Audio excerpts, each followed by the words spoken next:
welcome to the Omega Metroid podcast. My name is Andy Spiteri, joined as always by Dakota Lasky. Dak, how are you doing on this fine afternoon? I'm good, Andy. Thank you. Glad to be recording again so soon. I feel like we just recorded it, and it's great to have that feeling. I wish we could record every day. And it's not raining sideways or hailing like it was recently. So yeah, it's not a bad day out, and ready to get into some really good questions here. Nice. It's been beautiful the last week. Actually, it's making this whole stay inside thing quite hard. But I agree. I'm glad that we're recording so soon. Of course, we have our regularly scheduled shows coming out on Tuesday. Although I messed up and I released our last show on Monday, but I don't think anyone was too mad about that. No, I don't. But I don't yeah, think so. Yeah. the reason we're here is because we hit 100 followers over on Twitter at Omega Metroid Pod. And as an incentive, we said that, hey, if you guys help us get to 100 followers, we are going to take in a bunch of listener questions. And so that's exactly what we've done, by God. We've compiled a list of 20 or so questions here. They're asked by Metroid fans. We're just a couple Metroid fans ourselves, but we're going to give you our hot takes on them. Dak, since this is kind of like a nice bonus episode, let's just dive right into it. Let's get right into it. Are you ready? Yeah, we got the list right in front of us. I think we just go right from the top right down to the bottom and just see. I mean, I'm ready to go on all these questions. So yeah, let's let it rip. I guess one little word of a preface maybe is a better way to put it. Some of these questions are actually so good that we're going to give you a little bit of a snippet answer, but then actually take your question and do a whole episode on it at some point in the future. So if you feel like we kind of dogged your question and didn't give it the time of day, that's why. There's a lot of really, really great questions in here, and we're gonna steal them for shows. So don't be upset. But we are gonna answer every question, and these are again really great questions. We're gonna do this again. So if you are thinking of something or you didn't ask for whatever reason, listen to this episode. It's a lot of fun, and get in on the action next time that we do it. That being said, let's get started here. We got a lot of questions from one of our super fans of the show, Jedi Geek Girl. The first one is kind of a doozy here, Dak. Do you prefer the main Metroid series or the Prime series, and why? I'm going to let you take the lead on this, because I am actually still not sure. Putting me on the spot. Yeah, the thing is that my two favorite Metroid games of all time are Metroid Prime and Metroid Fusion. So I love both the Prime series and the 2D series a lot. But if I had to pick one or the other, I mean, my favorite Metroid game of all time is Metroid Prime. So I feel like I'd have to say the Prime series. Those are the games that really got me. I mean, Smash really got me into Metroid, really. But Metroid Prime really stuck with me a lot and was the biggest impression for me, even though I was playing Fusion around the same time. Prime is my favorite stuff about Metroid, and I absolutely love it. And of course, as you all know, I'm a big FPS player as well, so it's really up my alley. I would have to say, if I was stranded on an island, and I had to pick one or the other, or it was really up to it as an ultimatum, because I hate to have to choose, I'd have to go with Prime. Yeah. I still don't know. I was hoping that maybe you would sway me one way or the other, but sorry, I absolutely love Metroid Prime 1, 2, and 3. Those are some of my favorite games ever. But I also love Super Metroid, Zero Mission, Fusion, Samus Returns. Those are the quintessential Metroidvania games. So I don't know. I'm just to be different from you, I'll say 2D Metroid. Although I'm not sure my heart's entirely in it, because I love both. See, I'm surprised because I thought you were gonna I thought I was gonna be on the fence, and I thought you were gonna say 2D very defiantly. Because oh no, yeah, I don't know. I was expecting that. For me, it's the Prime series is there's no blemishes on it. All three games are really good. The first two are very, very good, and even Prime 3 is still a really solid, really good game.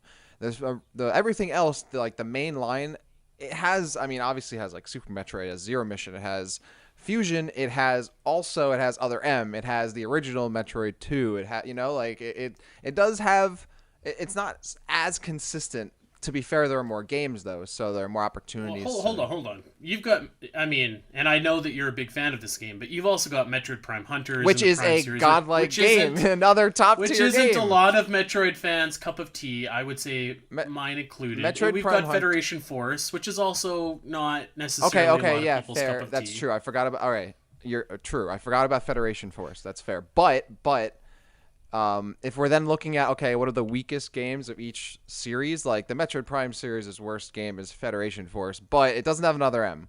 So if we're going to average it out that way, I'd still put it in the Prime series. And honestly, yeah, you're coming at someone who is an absolute huge fan of Metroid Prime Hunters. I love that game. One of my most played DS games of all time.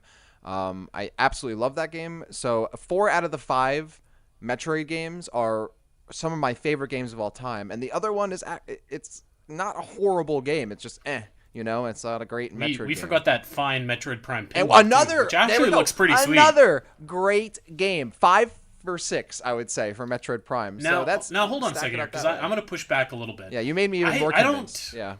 I don't think that Other M is like, I don't consider that a 2D game, but I also don't consider that a Prime game, because it's kind of like an amalgamation of both, where it's like Yeah, but it's a trying main to do Metroid both, game, but though. it doesn't do. Yeah, but Like that was the question. Like, do you prefer the main Metroid series or the Prime series? It wasn't 2D or 3D. So if we're going by that way, how the question was lined out, Other M is definitely in the main series, which means it definitely drags it down as far as I'm concerned. But it isn't a true 2D okay, game. yeah, though. you're right. Yeah. You're right. The way that the question is posed, I guess we have to include Other M in that Guess we have to. category. You know what? I'll stick by 2D, but it's so close. Like, I don't know. It's so hard for me to pick one or the other, because I think like Metroid Prime and Super Metroid are both probably in my top 5 favorite games ever of all time. Yeah.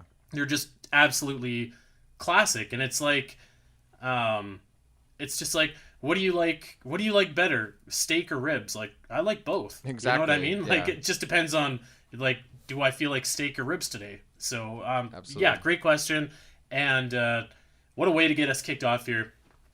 Let's move on.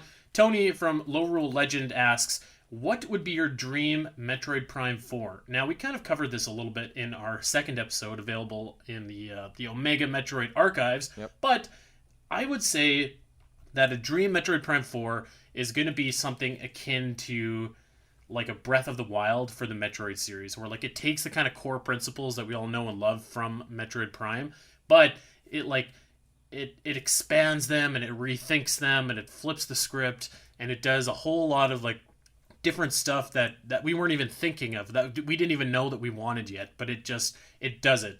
Like we kind of touched last week about like, the next 2D Metroid could have some cool stuff like beam combos and like suit customization. I think that could also apply to Metroid Prime 4, and I think I'm probably speaking for both of us there. I would love to see like kind of the conventions of the world rethought a little bit. Story wise, I'm open for anything. So as long as it's awesome, as long as it makes sense, I'm game for whatever. But yeah, I want to be absolutely wowed with Metroid Prime 4. That would be the dream, with some new mechanics, some new innovations, some new stuff that they make up that we didn't even know as Metroid fans that we wanted. Yeah, I mean, I definitely agree with you on all accounts there. I 100% want to be wowed in terms of like what they can bring to the table gameplay wise. Specifically in terms of the story, I want them to let's just do the Silex thing, and I think I definitely mentioned that on the episode we did. Like, they've teased it. Let's have the head-to-head Samus versus Silex, whatever it is, and let's get that. Let's do the story.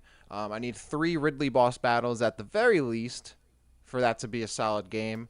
And I also, as you all know, I definitely want a multiplayer attached to it, akin to like Metroid Prime Hunters. I think that's like perfect. You don't have to release a new Metroid Prime Hunters. Just put the multiplayer attached to Metroid Prime 4, make it really good.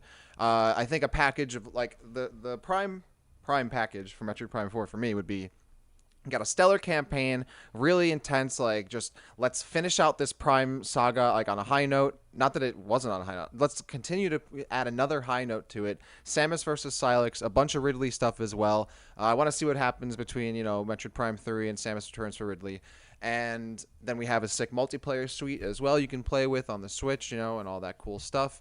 And then maybe if you beat the campaign of Metroid Prime 4, you maybe get like a little teaser prologue mission of some 2D Metroid 5. How sick would that be? That would be so sick. And for Metroid Prime 4, maybe have all the different controls. Have true dual analog. Have the original Prime controls. Have motion controls with the Joy-Con, stuff like that. That would be my ideal Metroid Prime 4. And if that actually exists, if it ever will exist, I don't know. But I'm already getting my hopes up. So yeah, that's the game I'd like to play. All right. Since you mentioned it, actually, let's skip ahead a few questions here and just go ahead and answer it. Dominique asks, "What are your ideal controls you want in Oh Metroid yeah. Prime 4? Gyro controls, dual joystick, button mapping, etc."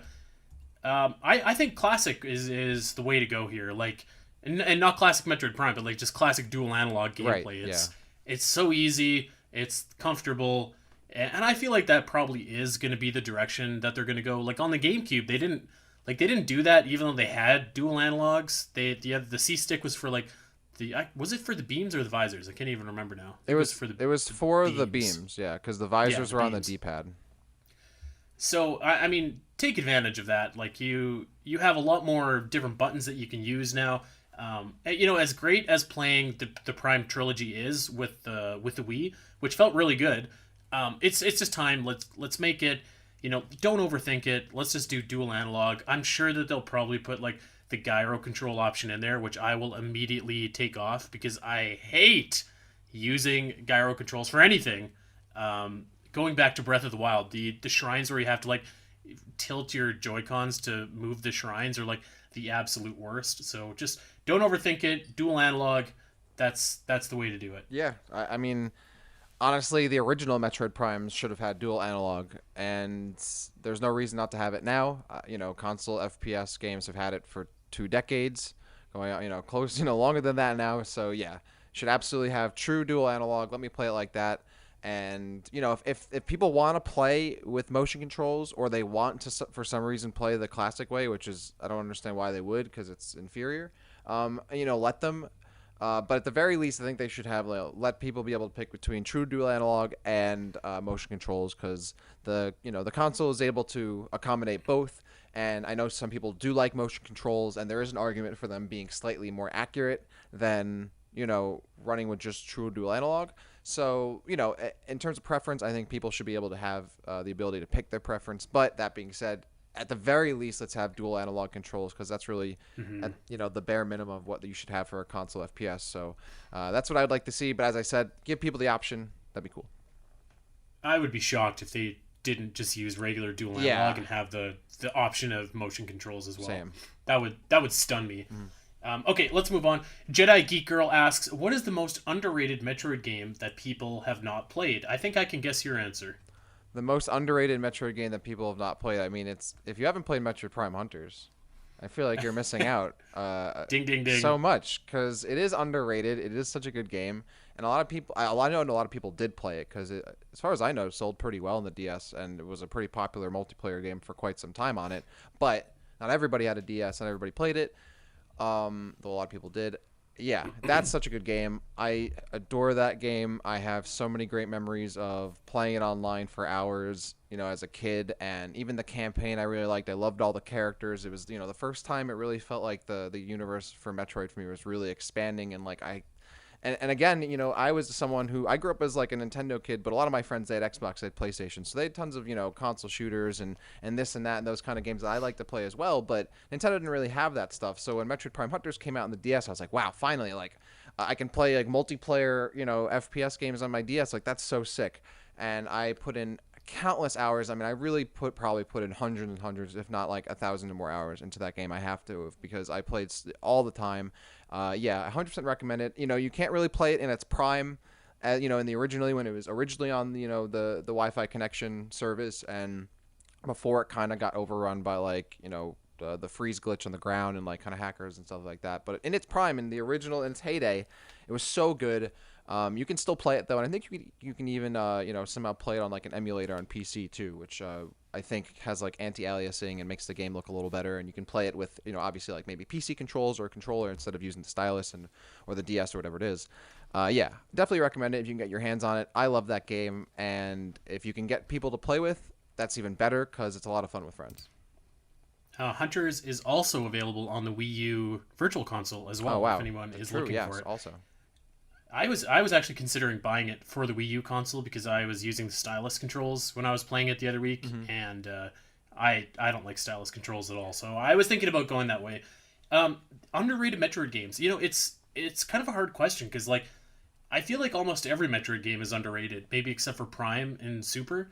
Because like none of the games have really sold that well. None of them are as appreciated as they probably should be. But if I had to pick just one, um, I'm going between either Prime 3 or Zero Mission. But maybe Hmm. I'll go with Prime 3. I And the think reason Prime I say Three. Yeah. Prime 3 just because like it's such a solid game. I think it's better than Metroid Prime 2 actually. Hmm. The controls were really good. Um, it's got a really cool story. It's like very cinematic.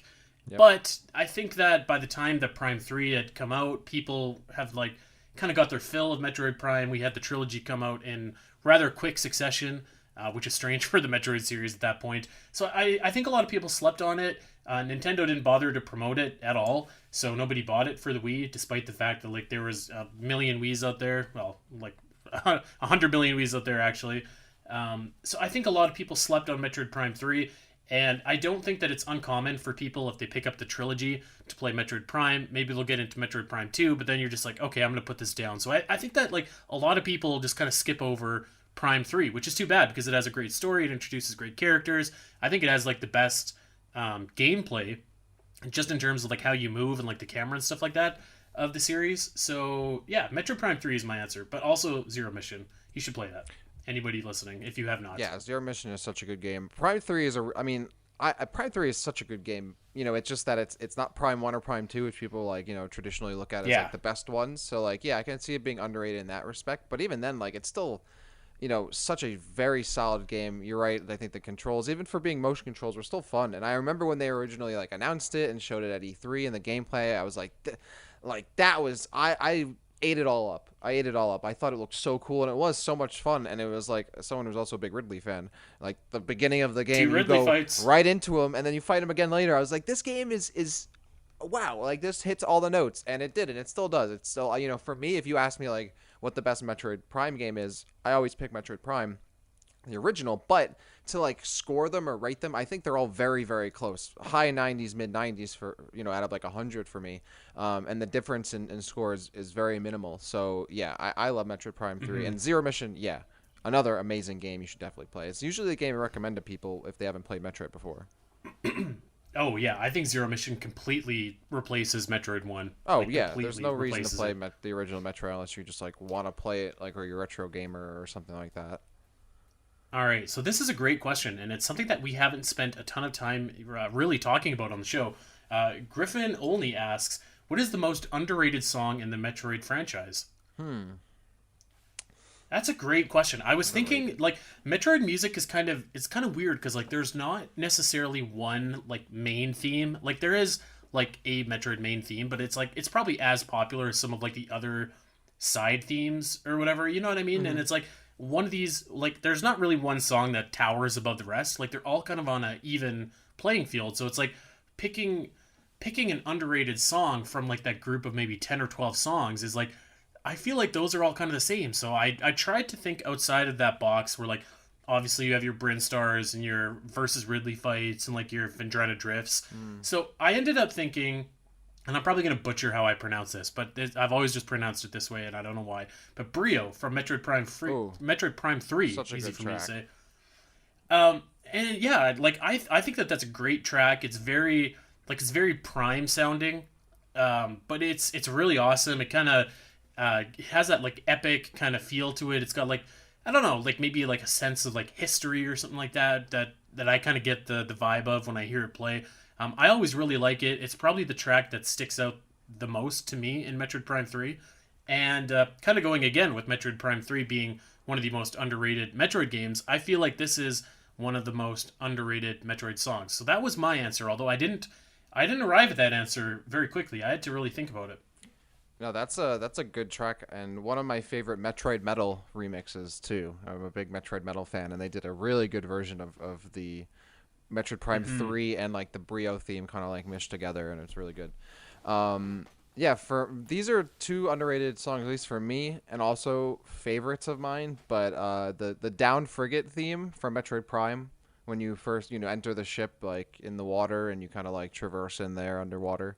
Mm-hmm. Um, I love that theme. It's one of my favorites. It's one of my favorite moments in a Metroid game when you go back and you know that thing's been lurking there the whole time because you land in Talon Overworld immediately, and you can find it there and be like, oh, that's gonna be something I have to check out later. And then you go in there and or like that area, and you go in there and check it out, and eventually get into that like really just. I love it. It's such a well done piece, and it absolutely perfectly fits the area you're going into, and it's such a really well like paced area, and also like timed well in the game when you like kind of arrive at it. Uh, yeah, I love that piece, and also Metro Metal does a great version of that as well. And I think my other pick would be the theme that plays when you fight Ceres in Metroid Fusion. That really like crazy fast Mm. like electro theme, which has somehow not made its way into Smash Bros. Because I think it's one of the best like fight themes in Metroid. I think it's also the same thing that plays when you fight Yakuza, the bouncing bug thing in the same game. And I love that theme. It's always one of my favorite battle themes in Metroid, and it's like kind of a little different than your usual Metroid, but it's really hype and has that kind of Metroid-y feel to it at the same time. I think it's kind of underrated because it doesn't get Mm. mentioned too often when you think of like boss battle themes on Metroid. Like you said, you got your Verse Ridleys and your Craids and all of that. But I think that's a really good boss battle theme. So that's my pick too. Oh, you know what? I'm gonna throw you a bone here too, Dak, and say that I really like the multiplayer theme in Metroid Prime 2. That's a Oh great yeah, theme. another great theme. Yeah, Speaking it's of similar. Smash I think it's Bros. similar as to that well. one. Yeah, and Yeah. it is in Smash Bros. You're right, and that is a really good theme too. And again, they got to do multiplayer in Metroid again. It had some good elements. Yeah, I agree. You know what? I'm gonna throw out one last one because I just thought of it. Okay. There is and it's not from an official Metroid game. It's from AM2R. But Doctor 64 and Darren Kerwin composed the Hydro Station theme, Mm. which is kind of like it's like a very prime sounding remix of Green Brinstar from Super Metroid, Mm. and it rocks. It's so awesome.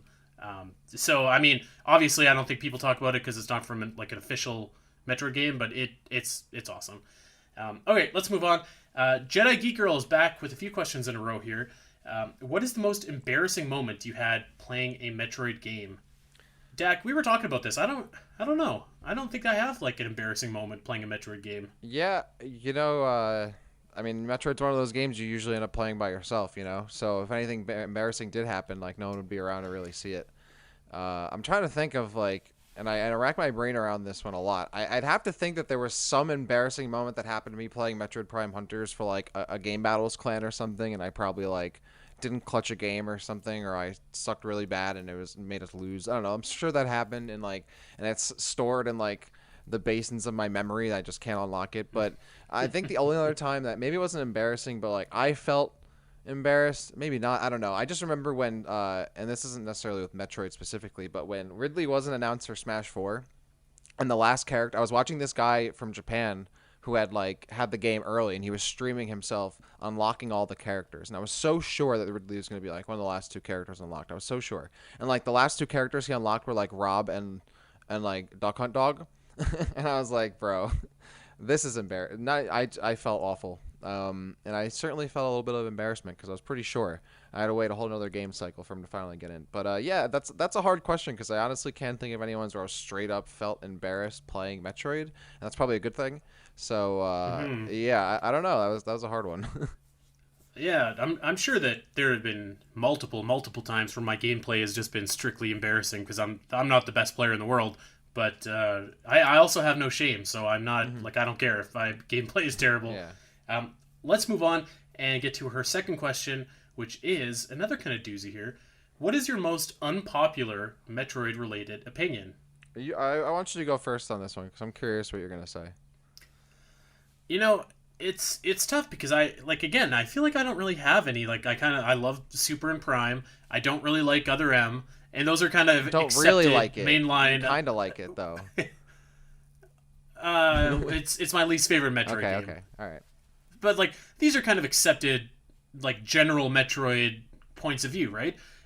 I guess, and I don't want to argue about it with you too much here, but the only thing that I could think of, because, and the reason I don't want to argue with you about it is because like I want to do a full show on this, but I do hate when people call Metroid Prime a first-person shooter, as we've kind of alluded to. Yeah. Because I don't think that it is. I think that it shares some qualities with one, but I don't think that it really is. But again, I don't know if that's like an I think unpopular that's Metroid opinion. yeah. I would say a lot of Metroid fans might agree with you on that. It's definitely divisive because I don't think I've ever seen like a full consensus on it. Obviously, you know where I stand on it, and I don't Right. think there's really going to be ever an end to that argument until like Metroid or until Nintendo straight up says, "Oh yeah, it's an FPS." We sure. Or like accidentally calls it an FPS, you know, in like a PR release or something like that, and that's like, oh, there it is, boom. So yeah, I don't know. Okay, how about this for an unpopular Metroid opinion? I don't like Adam in Fusion and Other M. I don't like that Samus is listening to him on the computer. I don't like that she's kind of beholden to him a little bit. His character was like okay. I thought that it was kind of goofy how like they put his soul into like the computer in Fusion. So maybe that's my Okay. unpopular opinion. I see. I'm with you on the other end thing because I don't think his character makes sense, or I don't awful character in other end. In Fusion, he's one of my favorite characters. Because I don't feel like he's necessarily Samus never was really beholden to him. He's really like a guide for her. Like, you know, he's the means of being able to like he's like her eyes around the ship and is able to help her out accessing certain parts of the ship or letting her know where, you know, stuff's going down. And Samus does kind of fight and have a little bit of tension with that relationship. That's why I like the character, because it's based on someone she knew from her past. Like, there's a lot of depth there with that relationship. I absolutely love Adam and Fusion, so I will disagree with you there. And I've actually never really heard that because I feel like it's a pretty Fusion's pretty consistently written. But I don't think that's an unreasonable opinion to have. I'm totally with you on Other M. I think, and that game is just so bad. But with Fusion, I really adored not a you know, but I really did like Adam in that capacity. And I never really thought it was goofy because I was like, oh, it's a sci-fi game. You know, all right, they uploaded this guy's. I never really like took it literally. I didn't think they like literally put his brain in a jar and like sapped his consciousness into a computer, but maybe they did. I never. Hey now, look at Mother Well, Brain, literally a brain in a jar. but that's the thing is that like I never really thought about it in that way. I just accepted it because it's a Right. sci-fi game. That was enough, you know. It didn't seem out of the realm of possibility, and how they did it didn't matter. And that was one of the good things about Fusion. It wasn't about how did it even happen. Just the fact that Samus is questioning it at all and sees the similarities and sees the differences, and you can see a relationship with someone that she had that doesn't even exist anymore physically, but you can still see it echoed in her relationship with this computer. I thought that was all really awesome. That's one of my favorite parts about Fusion. Why I love Fusion a lot is that relationship between Samus and Adam. But yeah, the other version, trash. All right, so what's your For me, most I guess unpopular mine opinion? would be just that I think Ridley should be in every Metroid game, in some capacity. I don't think this is a See, I don't think that's unpopular either. really because I know a lot of Metroid fans have been like, he shouldn't be in every Metroid game because it makes his appearances less special, or they're shoehorning him in. It doesn't make sense for him to be there. Blah blah. I don't care. Put him in. Like the Samus Returns thing, Right. where he is at the end of the game, and for seemingly no reason. I thought it was great. I thought it was like, hell yeah. Let me fight. I agree. I thought that was awesome. Yeah, but I know a lot of people didn't. So that's the only thing I could think of in terms of Okay. like, I mean, I guess other than like my love for Metroid Prime Hunters, I know that's a divisive game as well, but not the most unpopular opinion. I don't know. It's hard. I mean, the only if my opinion was I absolutely loved Other M, I think maybe that would be something that's unpopular. Oh, But yeah, that would I definitely hate that unpopular. game, so I don't know. I can't really think of anything other than that would be super unpopular. Gee, put Ridley in every game, he says, but we can't have Kraid in Metroid Prime 4. No, I'm down for. I'm Think telling of you. Kraid can't fly. All right, if Kraid sprouts wings and gets his Maybe he butt, can. if Metroid Prime What 4 if he comes, could? if he could, look, all I'm saying is if I'm walking through an area and a huge flying Kraid shows up and fights me, I'm down for that. Okay, That would be so sick. I'd be down. All right, let's keep going here. Let's keep going. Okay, so this is Jedi Geek Girl's last question here for a while here. Um, what is, or I'm sorry, if Nintendo released a Metroid collection for the Switch, which titles would you have in it and why? And there's a little rule here that we can't include all titles in one. So it'll be mixed. Um, I mean, I think it's like it's an obvious answer, but the Prime Trilogy, Yeah, but you can't like though. it just makes a lot of You sense. can't. You can't include all titles in one line, right? So you can't have all the Prime games.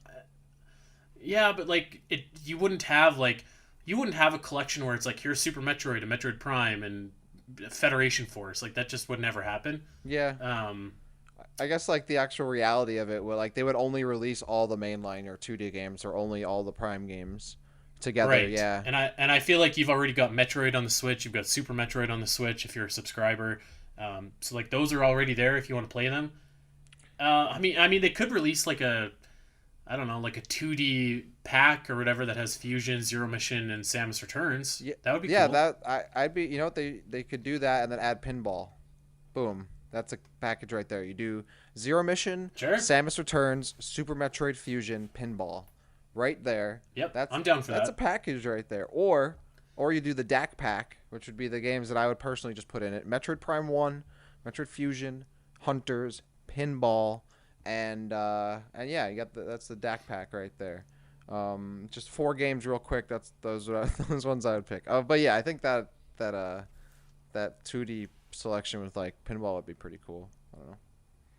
I would love to see Pinball actually get like a re-release or something like that because I've never played it and I was looking for it actually and it's kind of at least from what I found it's a little bit more of a rare DS game so it was kind of pricey actually to find Mm-hmm. but if they released it for if they released it for $10 in the eShop I'd be all over that. Yeah, I'm with you But there. yeah, I think that pack sounds cool. I think realistically like just give us the Prime trilogy already. Yeah, just put the Let's trilogy on let's be Switch. done with Yeah, it. put the trilogy on Switch. Put Hunters on it or something. I don't know. Like just let's or not. Let's just get it. Let's get it out there. Let me play trilogy on Switch with dual analog, and then let's get Prime 4. Let's get Metroid 5. Let's go. Let's come on Nintendo. Let's go. Like chop chop. Let's get the Metroid games going on here. I'm sick of waiting. I've been waiting how long now for another Metroid Prime game. It's Um, let's go. Apparently, also there was a Best Buy listing this last week that listed the Prime trilogy as coming to the Nintendo Switch pretty soon. So hopefully that's actually true. I don't know. I pray to God that it I is. feel like I hear that every other month. I know, me Some like too. news site is like has a slow day, and they're gonna be like, you know what? We're just gonna pretend we saw this Target listing for $20, Metroid Prime, December 1st, 2020, or something like that, just to like get clicks. I don't know. Oh, boy. I hope it's true, but we'll see. All right, let's keep it going here. Laurel Legend asks, "What are your thoughts on an open world Metroid game?" Dak, you take the lead on this. For me, it's like I don't need open world because I don't know if I would necessarily want like a Breath of the Wild type of game where like it's super open. I don't mind having things be a little more focused and a little more dense rather than kind of like spread out because I don't want it to be like situations where I'm traversing these huge amounts of like land or whatever it is for real no good reason. Metroid, obviously, one of the places it excels is in exploration, but I don't need to explore a huge open world if it's not really popularly or like, fully like dense with things to interact with or whatever it is. I'd rather a smaller Right. area. Like that's one of the reasons why I like thinking about Zelda again. I like Majora's Mask over Ocarina of Time because Majora's Mask, feels like a more condensed, focused, detailed version of Ocarina of Time, which feels a little more spread out and open. Not that it's an open world game, but that's like the comparison. Breath of the Wild is one of my favorite Zelda games. Do I want that from Metroid? Not really. I kind of want something more focused. Give me like specific areas that are teeming with life and things to find. I don't necessarily need like a huge sprawling world, but a bigger world or Right. something, yeah, or elements of open world stuff. Sure, I'm not entirely against it. At the end of the day, if they make a good game, I'm playing it, right? And if it's open world or not, I'm down. But yeah, I would have to see how they do it specifically. Yeah, I kind of agree, and I'm gonna kind of skim my answer here because I actually want to do like a full show on this. I think that this is like a really interesting concept. But I will say that to me, some of the Metroid games feel almost open world already in a sense, Yeah. where like you can explore and like it's more important for me that there's like this big interconnected world than like there's a lot of, let's say, Breath of the Wild-esque areas to explore. And I think like a big a big part of Metroid is like the different regions in the planets or whatever that you find. Hmm. Like you know, you go from Materia to Brinstar to Meridia to like whatever. Like those are almost characters in and of themselves. Right. And I think that you lose that a little bit in open world. But that's a great question, and I am, you know, I have a lot more thoughts that I want to dive into on like a dedicated show to that. Speaking of stuff that we're going to get into on a dedicated show here, I lied. Jedi Geek Girl is back with Hmm. another question. What would the plot of Metroid 5 be if you were in charge of it? So I'm just going to save my answer entirely because I want to do like a deep dive into that, other than to say I think that it needs to continue where Fusion left off. Oh, yeah. This is something that I could talk for days about of what the story should be. I've thought about this for a very, very long time. But yeah, to very quickly go at it, it has to be. It should take place literally the second Fusion ends. It should start off immediately from where Fusion leaves off. It should be Samus versus the Federation. I want to see Samus trying to, unlock more information and get more connection with the Chozo. I want to learn more about them. And I absolutely want her to go at it head to head against the Federation and see what comes of that. I think that's what everyone really wants. And I know we can talk a Mm-hmm. lot more about that. But I do think what they've set up with for Fusion is obviously the means they need to go, right? I want Samus to be directly taken on. Let her take on the whole Federation, one on hundreds of thousands, whatever it is. Like she's taking on ships, she's taking on individuals in the Federation, forces at large, whatever it is. Have her on the run, have her trying to screw up Federation things, whatever it is. Test like her limits morally as a character, emotionally, all of that. Yes, that's what the means they should be doing, the mode, the pathway, You know what? do that. Yeah. I Andy Spiteri from Calgary asks if we earlier, Dak, determined that Other M is part of the main Metroid series. How come we're calling it Metroid Prime 5 instead of 6? What do you mean Metroid Prime 5? Or I'm sorry, how come we're calling it Metroid 5 instead of Metroid 6? Because Because you got Metroid, Samus well, Returns, because Super Metroid, it's Fusion, Other M. yeah. Well, I mean, I don't know. That's because that's what it's called in I don't. I mean, it doesn't have to necessarily be Metroid 5. It could be Metroid Dread. It could be Metroid 6. I just, I just kind of thought Because about I that. don't We've like been to calling think it about Metroid Other M. 5, That's but why. like, Because I like to forget about really, it. it's Metroid 6. It would, yes, it would technically be Metroid 6, but as far as I'm concerned, Other M doesn't exist, so it would be Metroid 5. Yes, it would be Metroid. I guess it would. I think that that's entirely why it's called Well, Metroid it is. 5 is because I people mean, don't want to acknowledge. that's all right. Here's my thing, right? Just I think. All right. Well, if you look at it this way, technically, like Metroid Prime Hunters is in the Metroid Prime series, and it takes place between Metroid Prime 1 and 2. So technically, it's Metroid Prime 2, and Metroid Prime 3 is Metroid Prime 4. If we're looking at it that way, but we know that's not how it's numbered.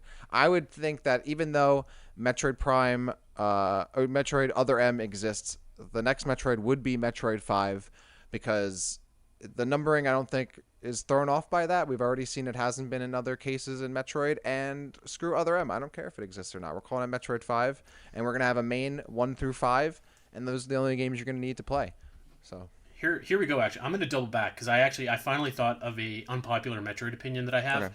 Um, I hated when Metroid Prime 2 Echoes came out. I hated that it was called Metroid Prime 2. I just wanted it to be called Metroid Echoes, and I don't really Metroid like Echoes? numbering or Metroid like Prime something. Echoes? Like you would rather Metroid Prime Echoes than Metroid Prime 2? No, I would have rather Metroid Echoes After like, Metroid period. Prime? Right. That'd But be like, weird. so hear me out here. At the time, I was just like, it seems so weird to me to like. I don't like numbering in sequels at all in general. I'm a big fan of subtitles. Like I love the way that Zelda does it, and I don't really like Super Mario Galaxy 2. I thought was stupid, but like I would always rather have like Metroid games and like Metroid something like Metroid Dread, Metroid Fusion, Metroid Prime, Metroid Echoes, Metroid Corruption, or like you know what I mean, something like that. So when I first heard of Metroid Prime 2, I hated it. I was just like, this is I don't like this at all. And now I'm just like, okay, like whatever, it's its own sub series. I'm fine with that. But yeah, when I first heard it, I didn't like it whatsoever. So maybe that's an unpopular Metroid opinion. I don't know. That could be. I'm not the biggest fan of numbers and titles. Like, you do one or the other, or kind of stay consistent. I like that, like the main series of Metroid stuck to just doing subtitles or whatever it is, and Metroid Prime did Hmm. Metroid Prime and then a number, and a subtitle. I guess like it stayed consistent more or less. I feel like it would have been weird if it was Metroid Prime, then Metroid Echoes, then what Metroid Corruption. I kind of like the name Metroid Prime. Sounds cool and badass.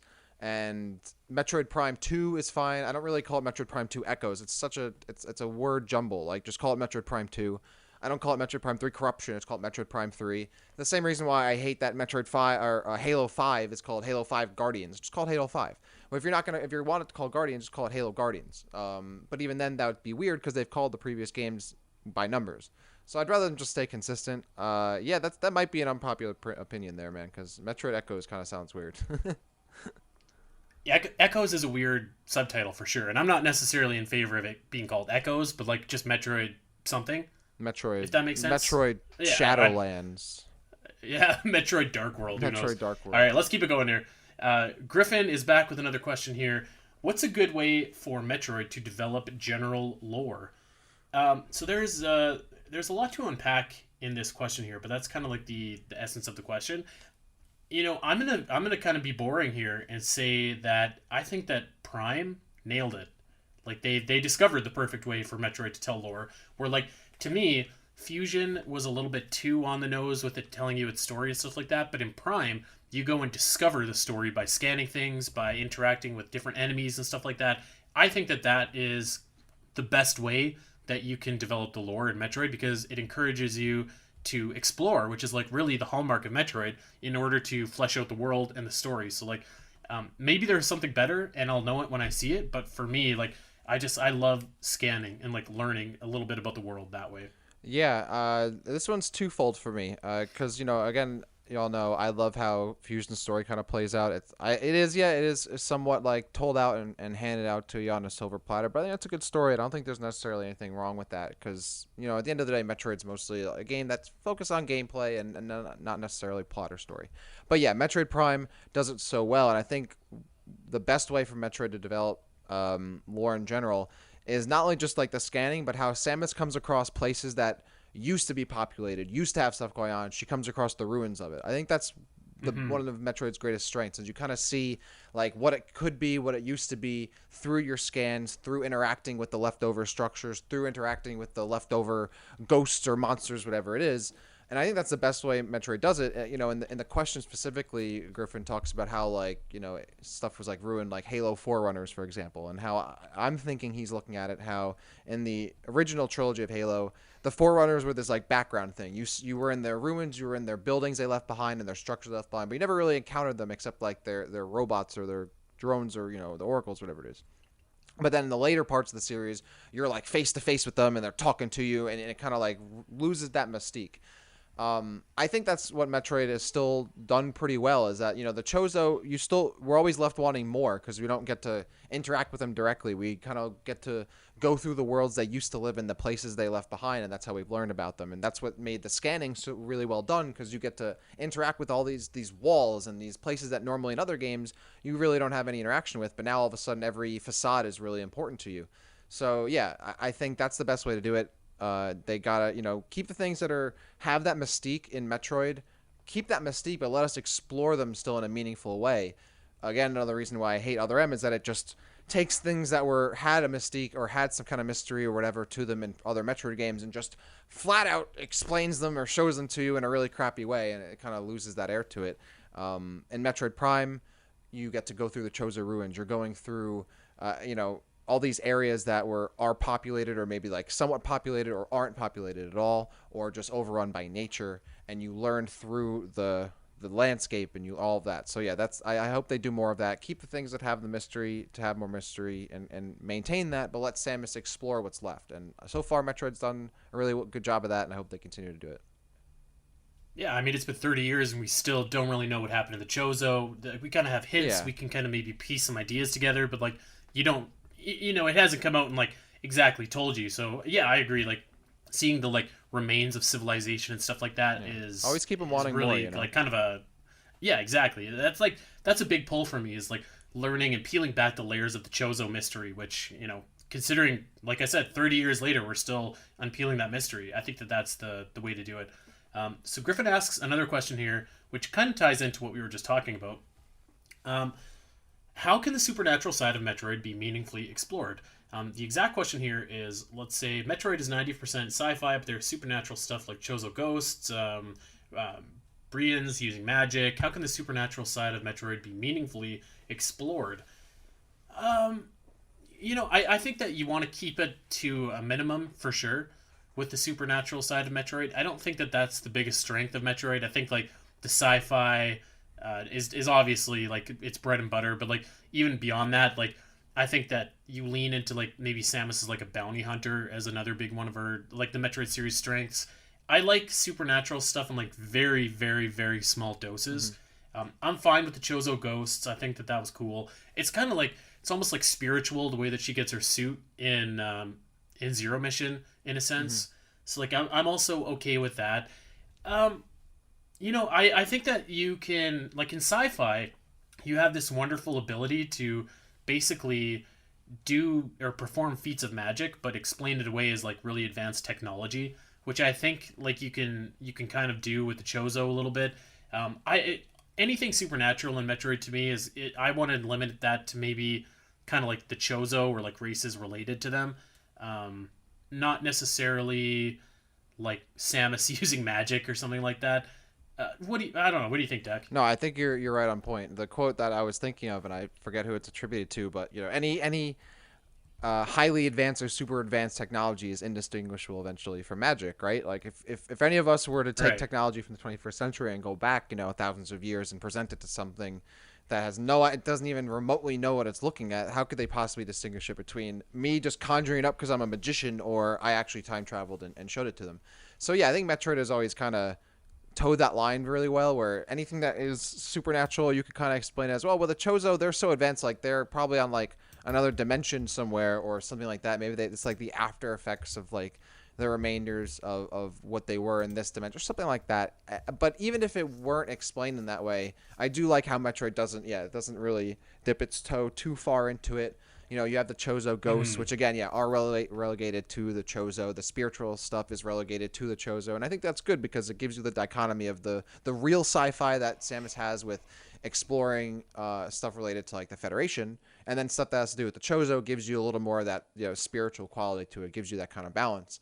Um, yeah, I don't really think it has to go too much farther than that. I think it's generally accepted that there really isn't any like true real magic in Metroid that's like a significant amount for because I mean if magic exists in any kind of world like someone's gonna be like the space pirates would have magic they'll be exploiting it so I think keeping it to a minimum keeping it kind of relegated again to like the Chozo like you said I think is fine. At the end of the day it's sci-fi and it's got some stuff is gonna look magical because it is so advanced but I don't think we need to like start going into like super crazy you know, stuff like that. And I think how Metroid does it again, it is meaningfully explored. I think your example from Zero Mission is really well done because it does have that. It's not supernatural, but it kind of is. But it's really more spiritual than anything else, right? It's a rite of passage, right? It's more tribunal in that kind of way. So it's not like Samus is like uncovering like a tomb, and there's ghosts flying out and there's a curse or something like that happening. And it doesn't get any kind of crazy. It keeps things a little more personal, it makes things a little more human, which is funny because it's all spiritual stuff. But yeah, I think how Metroid does it already is pretty well done and really shouldn't stray too far from that. Yeah, I agree. These next two questions are kind of similar, so I'm gonna ask them at the same time, and we'll answer them both. Griffin asks, "How can Samus's backstory be better utilized?" And David Wayne Nystrom asks, "Could the story of Other M work with better acting and writing for the scenes?" So I'm going to take the lead on this.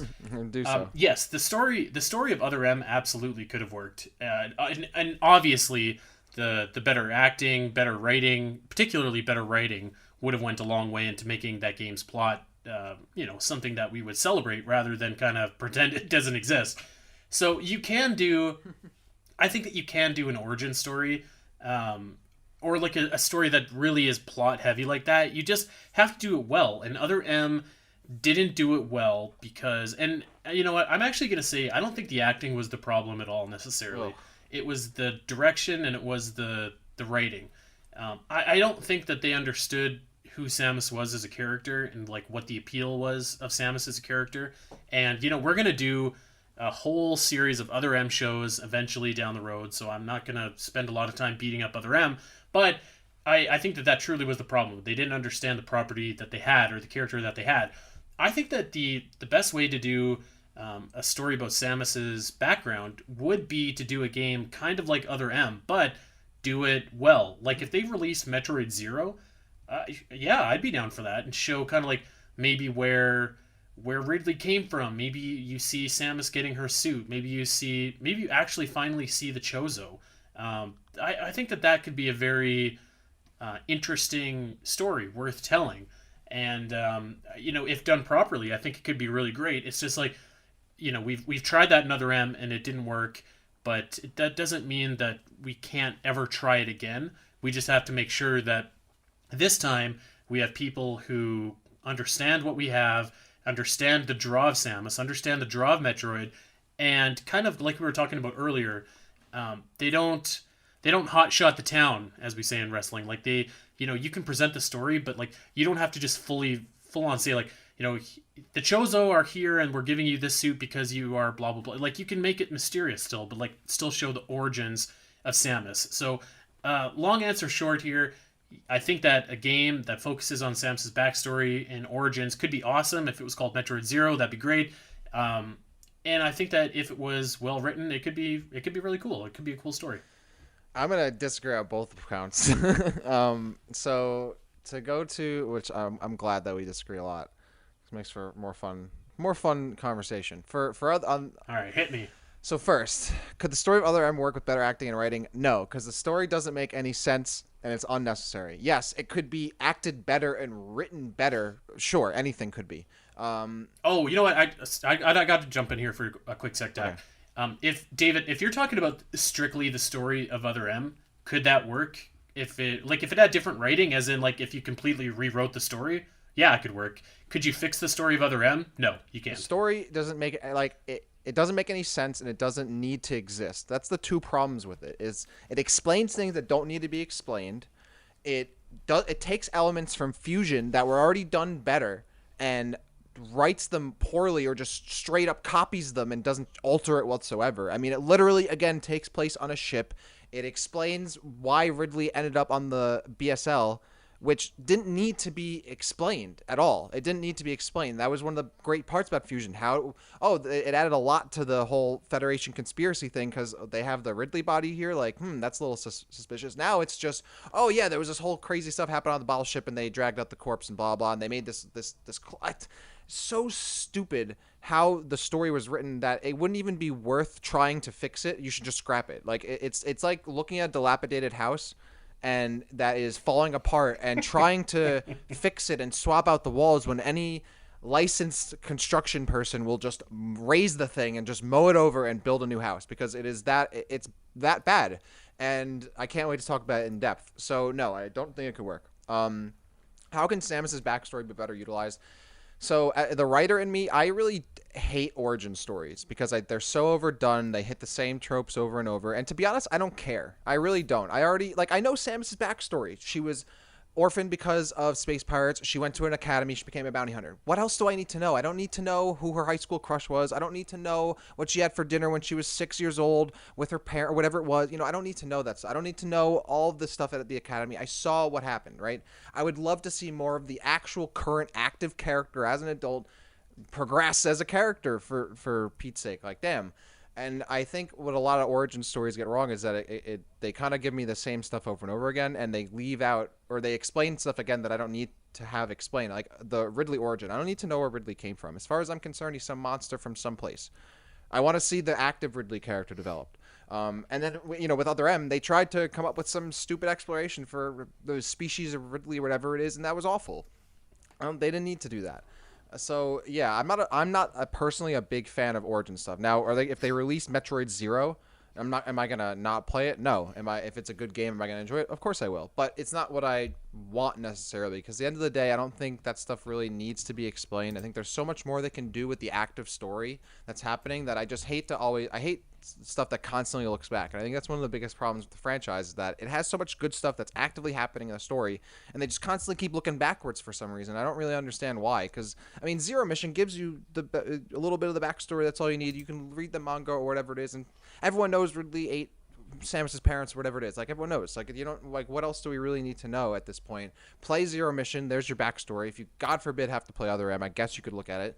And that's I think that's kind of at least for me that's what all I need. So I don't really think I think Samus's backstory is kind of good. I don't need to know, and I don't think she needs to have any kind of like supreme hatred for the space pirates because I know Griffin in his exact question he asked, at the very least, Samus should have like Doomslayer levels of hatred for the pirates, but hasn't really blatantly been shown. I disagree with that because I think Samus is a she's a bounty hunter. She's a mercenary essentially, or she's like a hired gun, like she's a soldier pretty much. Like it's her job, right? It's not like there's a personal element to it, but at the end of the day, it's her job. She's a soldier. So she's a soldier for an army, pretty much, and she's a really capable one. She's a walking tank. So I don't need to see her like having a seething hatred for these pirates. I like the fact that Samus just like, all right, I'm getting this job done, bam, bam, bam. I'm just gonna destroy a whole planet to get this mission done. That's what I've always liked about the character. I didn't need that huge trauma element and oh my god, like I'm fighting. I don't really need to. That wasn't what Metroid was for me. And again, another thing with Other M that didn't make any sense. So yeah, I would disagree that I don't need to see that explained. Give me more of the current active character. There's so much to play with and work with. Metroid Fusion, again, set it up perfectly for so much they could do to continue the story. I mean, they'll have a lot to work with at the end of Metroid Prime 3. I don't need to go back to when she's 20 or 15 or whatever it is to see her at the Academy. I just don't. You know what I just wrote down here is I have a cool story for a Metroid Zero game that I'm going to pitch you. We're not going to do it today because we're running a little bit long here. We still got some questions to go through. But when I'm thinking like kind of an origin story, I'm thinking like something cool like Metal Gear Solid 3, which kind of sets up the world and really adds to it. I think I got something cool that you'll like. But like I said, I'm not against it. And as you bring that up, Metal Gear Solid 3 is one of my favorite games too. I love Metal Gear Solid 3. So I'm not, like I said, I don't hate origin stories. It's just, at least in Metroid, that's not what I want right now. But hey, if it's good, it's good. I'll play it. All right, this next question is strictly for you. I have to remind you that this is a non-explicit show. Yes. And let's limit your answer to just a sentence or two. Great name. Ridley asks, why does Little Birdie turn into adult Ridley? Okay, so here's my headcanon real quick. As far as I'm concerned, that wasn't a true clone of Ridley. As we know, on that ship, the Federation had a bunch of different organisms on there that they were testing with and all this kind of stuff. What I think happened is they took Ridley DNA, it got mixed with other animals' DNA, and it created this hybrid Ridley other thing that has all these different stages. I refuse to believe that Ridley's a Pokemon.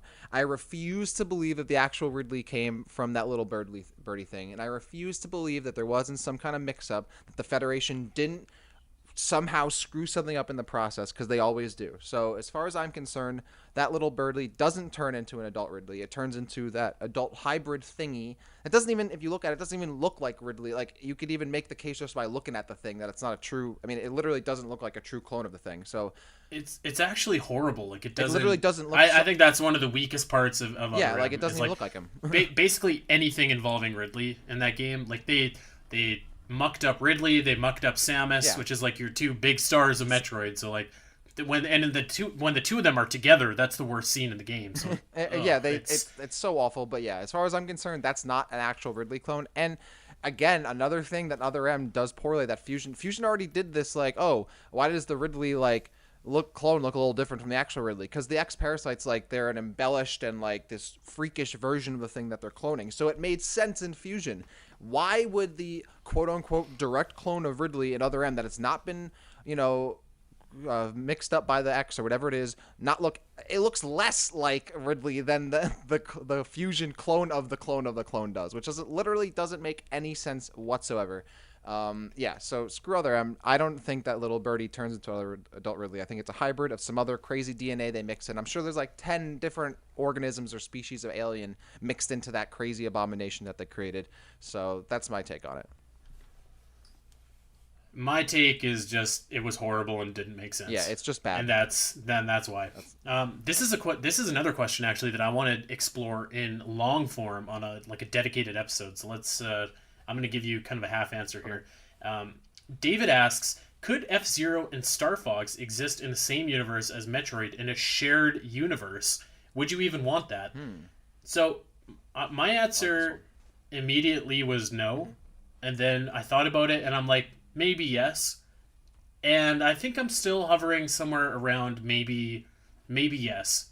And so this is another one. I think that I have a lot of thoughts about what it could look like, how it could help Metroid as a franchise. So I'm not absolutely saying no right away. So yeah, there it is. Yeah, this is one of those things. I'm like, I think no. I think it's a hard no for Star Fox for me. I don't see how Star Fox and Metroid could coexist in the same universe. Um, I don't even. I'm not even sure how animals like the animals in Star Fox I exist at all. I was thinking Star Fox could exist with Animal Yeah, Crossing. Star Fox and other animal world, or even I think Star Fox could mix with really most non-Metroid or Zelda franchise. I think it would be fine with Mario or Pokemon or any of those franchises. I think it would be fine.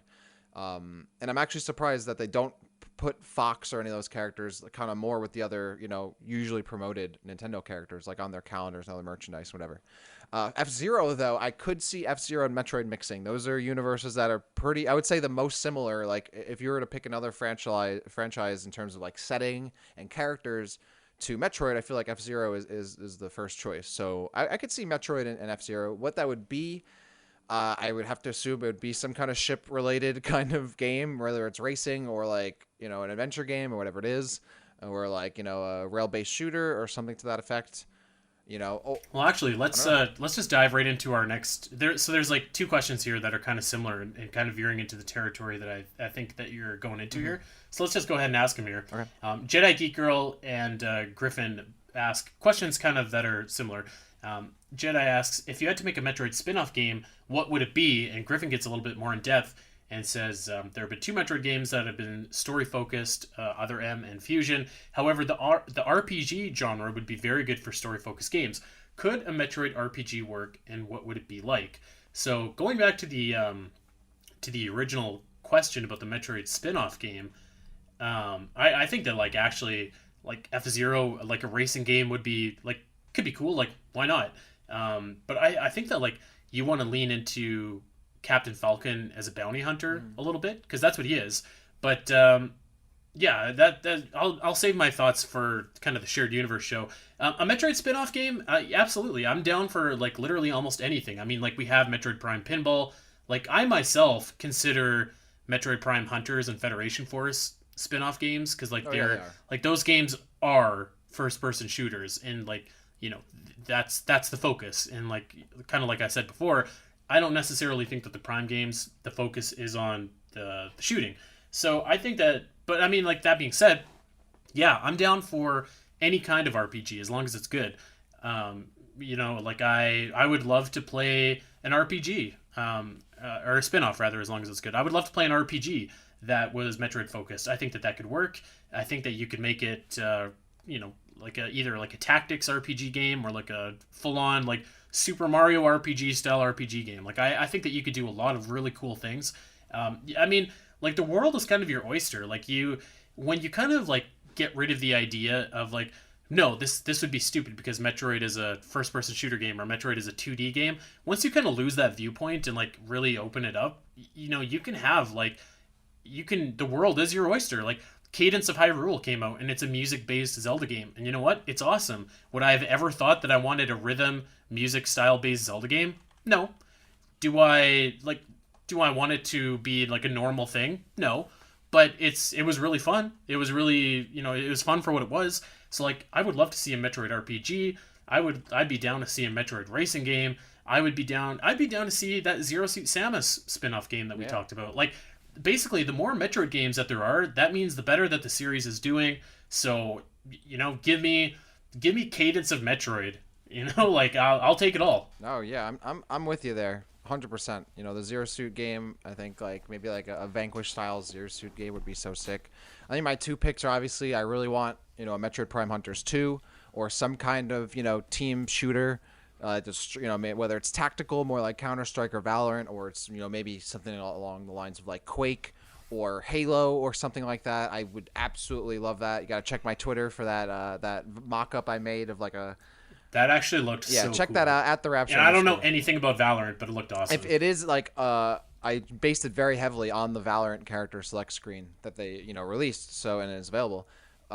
Yeah, check that out on my Twitter or the Omega Metroid Pod Twitter, and you'll see it there. I that just looking at that for me just gets me so excited because I wish that game would exist. It would be so sick. It would be so killer. It would be so awesome. I want that so badly. The other game I've always really wanted is a Metroid fighting game. I'm a big fighting game person as well. And when Other M was coming out, and I in the trailer, and you saw Samus doing those cool finishing moves, I was like, whoa, that's sick. And that's still one of the only good things about that game. I think it would be sick if they. I mean, I think Samus is a really cool character in fighting games, and Smash is pretty cool. That her consistent, you know, or like her quality in terms of, you know, being a good character has been inconsistent. But I think she's a cool character. I think she'd be really sick in more traditional fighting games or like an anime style fighting game. So I think like something like that could be really cool. There's a lot of cool characters and enemies you could work with. And yeah, like with an RPG, I love RPGs. I think like a Metroid, like a Chrono Trigger Metroid RPG, or you know, Oh, it'd be or maybe great. if they did something more close to like the new Final Fantasy VII remake. I mean, stuff like that. Yes, I would absolutely love like a long. Give me a long adventure I can go on that just has a lot of story. Let me explore these worlds. Yes, 100%. I think we're talking about lore earlier. That'd be a great way to, you know, explore a lot of the stuff that you were talking about and what, you know, like Griffith was talking about in terms of, you know, what in Metroid's universe as an RPG. That'd be a great way to do that. And I would love to, you know, experience the world of Metroid in different perspectives, whether it's a first-person shooter or it's a 2D adventure game or it's an RPG or it's a fighting game or it's a pinball game or it's a racing game, whatever it is. Yes, give me more of that stuff. I want to be more immersed in the universe as much as I possibly can be. And I think an RPG would be absolutely awesome. I think there's some really cool stuff you can do with, you know, all the ranged weapons and melee focused stuff that's in Metroid. You know, maybe they could look at, you know, the Mario versus Rabbids, like something that maybe an RPG kind of based with like that kind of gameplay, maybe, or just going turn based would be cool. Yeah, I think that'd be absolutely sick, and I really would love more spin-offs. But at the same time, you know, give us the traditional Metroid games we want to expect too. We gotta have a good balance. But at the end of the day, I just want some more Metroid. Hmm. I love that you said Mario versus Rabbids. Actually, that is such a great game. Yeah. And I don't like Rabbids at all, really. But like, man, that game was fun. I actually pitched kind of like having a Toon Link Zelda style game like Mm. that, and the people over at Zelda Dungeon kind of pooped all over me. But I loved it. I think that could work. And I think if they did like a Smash Bros style game like that with Samus, that would be really fun. Yeah, I mean, I'm down for anything and I'm thinking like everything. Street Fighter. You know what I'm Metroid talking about? I'm thinking spinoff. like a traditional fighter maybe. That'd be really like a traditional 2D fighter, like maybe like a Tekken style, something like that. Not, you know, better than Pokken. um, Yeah, you know, I've got on our list of show topics to go over here. I've got what would a Metroid Warriors game look like? So kind of in the same vein as like Hyrule Warriors and Fire Emblem Warriors. Those games aren't necessarily my cup of tea, but still, I think that could be kind of cool. yeah, agree. But let's pound off the last couple questions here. Let's do it. We got two left. Paul asks, "Is there anything, or there's always something that happens to Samus that weakens her power suit abilities, like when the X infect her in fusion?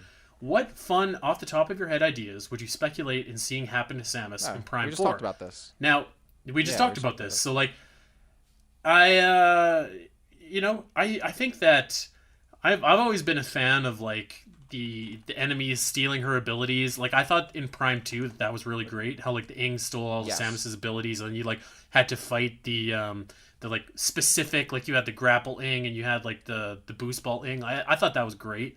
I think that's probably the best I've seen it done in Metroid off the top of my head. So like maybe kind of ape that. But you know, after sitting on our conversation from last week, I do think that there is something to be said for like maybe maybe we don't need to go down that traditional route. Maybe we can just start Samus off with like some of the base abilities. Like I said, like I'm still in favor of acquiring the space jump and like the although I guess this is Prime 4, so it really doesn't matter because you don't really have the space jump in there. So yeah, I don't know. Maybe you start off with like your just regular beam, your grapple, your standard suit, and you just kind of go from there. And there's not necessarily something that happens because I don't think that you want to dip into like because I mean it's kind of cliche now at this point. Although I think that there are some people out there that appreciate that cliche. So I mean I guess that's a long way of saying I'm not really sure, but I'm down for whatever. Yeah, there's obviously I know where I stand on this. I don't want that to happen. I would love to see Samus start off. Well, Metroid Prime 4, yeah, they can't do it as I'd like them to do it in Metroid Fusion, which is like just have her be at full power and go through the game like that. And just scale everything up accordingly. For Metroid Prime 4, yeah, I'm not sure exactly what they'll have to do because they do have to, keep into consideration what happened in Prime 3, what happens in Samus Returns. Yeah, I think Metroid Prime 2 does it the best 100% because, when I think of every other way, it's she doesn't have them at all or she gets zapped by electricity or whatever happens in Metroid Prime. And I guess Metroid Prime 3, I forget what exactly it is. I guess it's the phase-in corruption or she just Yeah, basically. yeah, so it's there's always some reason for it. At the end of the day, it breaks down to the plot says this needs to happen, so it happens, right? And I think Metroid Prime 2 did it the best way because it at least incorporated, it made sense. Like the Ing are taking over a lot of area literally with the dark world or whatever. They're stripped her of her abilities and forced her to take them back from her. And I think the X and Fusion I think did that in a pretty similar kind of way, right? They infected her and the X starts spreading around with all the abilities, and so she had to kind of fight to get them back in a similar kind of way. And of course, the SAX was using them as well. I like that in Fusion, where it kind of showed you where you're eventually going to be, right? Like you're fighting yourself at full power, where you're eventually going to be at, and then you can even match up against them. So that I like too. So yeah, I think one of the best things they could do in Metroid Prime 4 is to again do it in that kind of way where some kind of organism or a species or something is taking away her abilities and incorporates them into their own biomechanics, or the world incorporates them, or something incorporates them, and that she has to kind of have to interact with them again to get them back, rather than she got struck by lightning or she forgot to turn the oven off before she left the house or something like that just the plot necessitates it, so it just has to happen.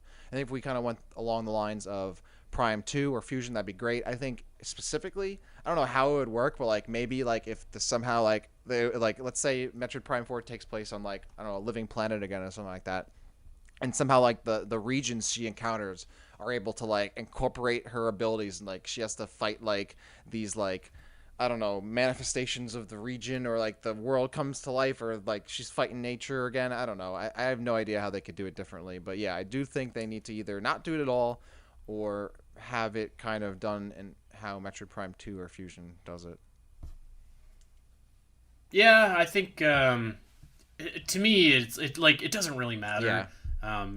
It's kind of I think to some people now it's just kind of one of those fun tropes where how are they going to do it this time, and if it needs to happen, what creative way are we going to do it? But you kind of convinced me a little bit that maybe we don't need that. I really don't think we do. If we got it, I'm not complaining necessarily either. Mm-hmm. So we'll see. That's for it's tough to say because the plot of the game really dictates how that's going to happen. Yeah. Last question here before we get out of here. This is one from Griffin, and I probably should have combined it with the other one that we were talking about when we were talking about F-Zero. But he asks, what Metroid crossovers would you guys like to see the most? And again, I think that maybe we'll do an episode on this soon, actually, because I have a lot of ideas here, but I think that F-Zero makes the most sense for sure. Aesthetically, I think that it fits, and there's reason for Captain Falcon and Samus to cross paths because both of them are bounty hunters. So that's kind of the obvious choice. I think the one that comes to mind right away. I'm not sure that there is another super obvious choice out there. See, considering I'm limiting it to just Nintendo. Yeah. Well, if you're limiting it to just Nintendo, that's one thing. Because if you're not, then the whole world's your oyster. There's so many things you can do. But let's say we're just going with Nintendo. I really would love to see Metroid and Zelda put together. If they were able to do that, because we were talking about earlier, enough sufficient technology that's advanced enough, it looks like magic. So maybe somehow Samus gets knocked into the world of Hyrule or something like that, right? And maybe at first like Samus is an enemy because she's just trying to like survive and figure out what the hell's happening, and Link thinks it's some like crazy magic robot that's been some golem that's been unearthed from the ground and is fighting it or something. Has no idea, right? I think they can make it work. Would it make the most sense as F-Zero? Probably not, but in terms of what I want to see the most, I think it'd be really cool if they were able to somehow make Zelda and Metroid work together. I think that'd be those games can be on the same kind of scale if they work it. Baby. I think it'd be sick. And I know as you're as big as you are speaking my language here. I think it'd be really cool. I think if they took maybe somehow like some time traveling Metroid somehow ends up in the past or Hyrule time, whatever it is, and Samus goes back and ends up with them too and is trying to like solve this problem in Hyrule as Link is just like, oh, there's an enemy I gotta take out. Time to collect some items and fight him. And Samus is like, what is this guy doing? Like, leave me alone. I'm trying to... Let me pitch this idea. Samus eventually gets a power suit, but it's like the Guardian power suit. Yeah. So it like looks like the Guardians. How sick would that baby, be? Yeah, that would and be Samus, awesome. and they both think they're like the good guys, Like, Link just thinks he's saving Hyrule, whatever it is, and Samus is trying to complete this mission. It's like, why is this dude keep attacking me this whole time? Like, bro, chill. And I think they could do a lot of cool stuff with that. Like, sure, would it make like the most sense? Well, who cares? I think that they could write it, and they could. I think they could make the gameplay work. I think they could. I think it'd be a really cool dichotomy having these two major characters face off against each other, or maybe work together. I'm sure they would by then. That's the crossover I would like to see in terms of Nintendo. Obviously, if we're not sticking to Nintendo, you got to put Halo and Metroid together. I think that's the obvious one. I mean, if you've all seen the Haloid video from way back when on YouTube, so I think that's the obvious choice. But if we're not going with Halo, and I had to like think like of a non-obvious choice for Metroid, I was racking my brain on this a little bit because like I've got one after you got one. So I was thinking, I think Bioshock would be really cool. I think Bioshock, if they were able to do that, that's great. Either Bioshock or Dead Space, I think would be the. Oh no, you stole my pick. I had a feeling that you were gonna say it, so I just stuck it in. But I think Dead Space is a very reminiscent of Alien and of Metroid in a lot of ways. So I think that's an obvious choice. And I think Bioshock is really cool because it has a lot of like the bioengineering kind of stuff to it. And it's kind of got that Meridia vibe to it too, the like exploratory kind of part. What's the city called? Rapture. It's called Rapture. That's where I got my tag from, actually. Oh, well, there you go, a little piece of trivia. So, but those are the crossovers. Yeah, I think Dead Space is like a no-brainer. That one, like the aesthetic is so Metroid, and we were talking a little bit about like Metroid and horror elements. If you dialed up the horror elements in Metroid, I think like you have Dead Space basically. Yeah, absolutely. I think that fits like peanut butter and jelly together. Yeah. But there we are. We're at the end of all of our questions here. Oof, that was quite the trip here. This is going to be our longest show ever, but I ain't mad about that. It didn't feel like it took very long. We got a lot of great questions, and I can't wait to do this again because I love doing audience question episodes. So, man, if you're listening to this and you didn't ask a question, what you doing? Hit us up on Twitter at Omega Metroid Pod and ask us. This was a lot of fun. I had a great time, Dak. This was one of my favorite, if not my favorite, episodes so far. I feel like I've said that after every episode, but no, really, because this was so. I just want to talk about Metroid. So the ability and the time taken to talk about a bunch of different topics about Metroid all at once was really fun. And I was like, this is gonna. I know this episode is gonna take a little while because I think it took us like a half hour just to get through the first like 5 questions or so because we had so much to say just about on stuff that we hadn't even touched on yet in episodes. So and we have even more to talk about on these topics too because we left some to future episodes. Yes. So yeah, this was a lot of fun. Thank you everybody who sent in questions. You guys really made it a really fun episode to record, and more Metroid to talk about is what I love, so I can't wait to do another one of these. 100%. And the beauty of these question episodes is we can answer questions that normally we wouldn't get to naturally. Like you don't necessarily have a whole episode's worth of content, but if you just ask a rapid fire question, we can dig into that and spend 5-10 minutes talking about it. So if you guys liked these episodes, let us know. We're definitely going to be doing more of them. But, over on the Zelda podcast, we do an episode like this once every 6 weeks or so. So maybe we'll try and do kind of a similar thing over on Omega Metroid. But for now, for today, that is going to do it for us. We're out of here. But don't worry, we're still going to give you our regularly scheduled show on Tuesday. Yep. Hopefully I don't misschedule it this week. I'll make sure. Whoops. But there it is. We're out of here. We want you to check us out over on Twitter. Of course, we are at Omega Metroid Pod. I am at Spiteri316. Dak is at the Rapture _. And on Twitch. And on Twitch, yeah. I'm playing. I'm playing Valorant, and I'm also going to be playing some Metroid soon, and some other games. So be sure to check me out on Twitch. Also / the Rapture _. Check me out there. You play another M? You'd have to pay me if you subscribe to my channel. Yeah, I would do a sub goal, and if people would want, people would want to watch me play other M and crap on it while I play it, I will joyfully do that. Yeah, I don't think Dak's Twitch channel is non-explicit like our show either. Oh, so. It's definitely not. It's definitely not. So yeah, that'd be fun though. We should. We've been talking about doing live episodes or maybe like playthroughs of Metroid games. I think we should definitely do that. Sit down and play a Metroid game. Maybe it'll be Other M for the first one, and we'll do a special episode. But yeah, definitely. Thank you all for checking us out.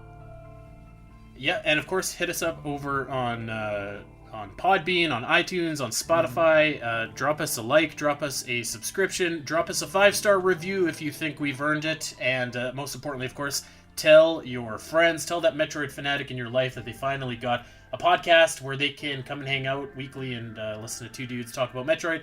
That's going to do it for us until Tuesday, actually, I guess. We hope that you guys are having a great weekend, and we will be back with our regularly scheduled show then.